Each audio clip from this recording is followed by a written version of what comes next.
Voilà dans Focus. Aujourd'hui, nous accueillons Philippe Georges, le conservateur du trésor de la cathédrale de Liège. Avec lui, nous allons évoquer l'actualité du trésor de la cathédrale. Merci de nous avoir rejoint, Philippe Georges. Merci de m'avoir invité. Alors, le trésor de la cathédrale, c'est ce musée installé dans la rue Baudfortune, dans le cloître de la cathédrale Saint-Paul. Il est peut-être utile pour les personnes qui nous regardent de dire en quelques mots ce qu'est ce trésor de la cathédrale. Oui, donc c'est une collection d'art et d'histoire, d'œuvres de l'ancienne principauté de Liège et qui est développée dans un parcours scénographique autour du cloître de la cathédrale et qui permet la découverte des œuvres les plus précieuses du patrimoine religieux de la région. Alors, on parle de l'actualité. D'abord, la fin de l'exposition au temps du Roi Soleil, ça s'est terminé fin janvier avec un beau succès populaire, on peut le dire. Oui, nous sommes très contents du succès de cette exposition qui a permis de ramener la toile du maître-autel baroque de la cathédrale de Toulouse et qui nous a permis une exposition avec des œuvres empruntées un peu partout dans les collections publiques et privées, à Versailles notamment, autour du thème « Le Roi Soleil ». Alors, une nouvelle exposition qui va être mise sur pied, Trésors cachés du patrimoine millénaire liégeois.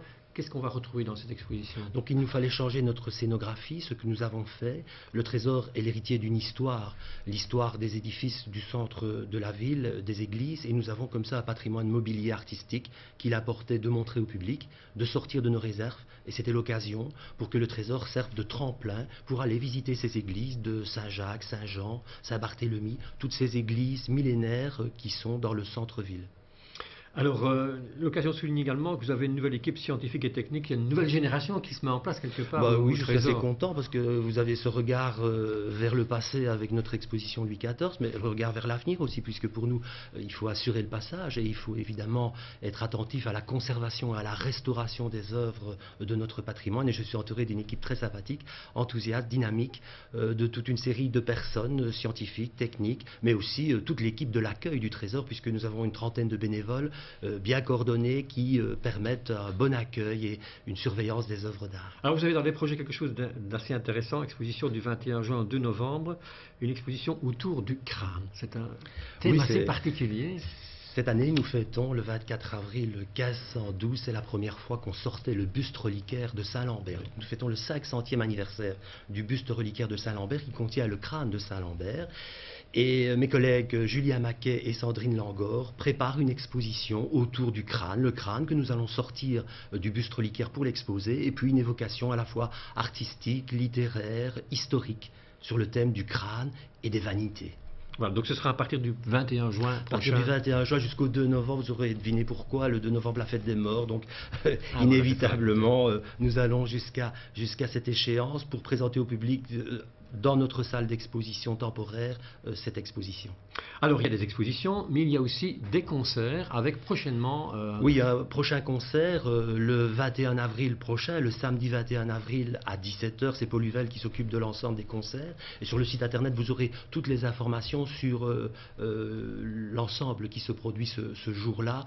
C'est aussi dans une salle avec une acoustique particulière et dans le cadre de nos œuvres du Trésor que nous organisons ce cycle de concerts. C'est le deuxième de cette année, il y en a 4 qui sont prévus.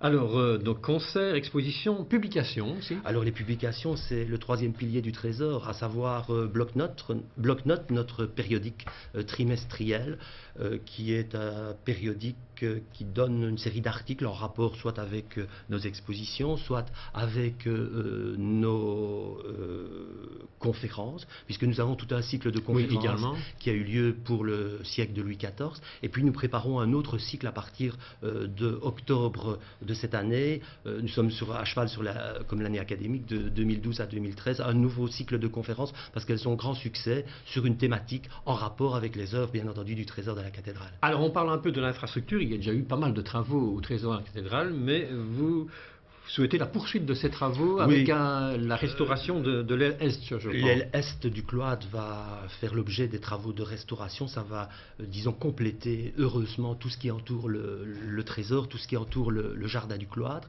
Et c'est un gros dossier de restauration à la fois des bâtiments, mais aussi qui nous permettra d'avoir notamment une salle d'exposition temporaire digne de ce nom et une extension pour les œuvres du Trésor. Nous avons aussi des partenaires particulier l'Archéoforum, pour ne pas le citer. L'Archéoforum étant sur le lieu de l'ancienne cathédrale Saint-Lambert, nous sommes sur la nouvelle cathédrale Saint-Paul, et nous avons comme ça des liens vraiment particuliers d'échanges, à la fois avec l'Archéoforum et à la fois, vous parliez de publications, avec l'Institut du patrimoine wallon, qui nous permet parfois des publications dans ces séries, et notamment pour mettre en valeur ces œuvres du patrimoine. Il ne faut pas oublier que nous avons une dizaine d'œuvres qui sont patrimoine exceptionnel de Wallonie, reconnu par la Fédération Wallonie-Bruxelles. Alors un petit clin d'œil, vous avez décidé de vendre, de mettre en vente une bière spéciale. Ah, c'est le cadeau de la Fédération du tourisme de la province de Liège qui nous a permis de brasser une bière tout à fait spéciale, une triple ambrée qui est brassée dans notre région et qui porte le nom de la Téméraire, allusion évidemment au célèbre reliquaire de Charles le Téméraire de nos collections. Et nous sommes vraiment très contents de faire passer comme cela une œuvre d'art majeure, internationalement connue, mais la faire passer auprès du grand public dans un produit touristique, comme sympathique. On dit maintenant.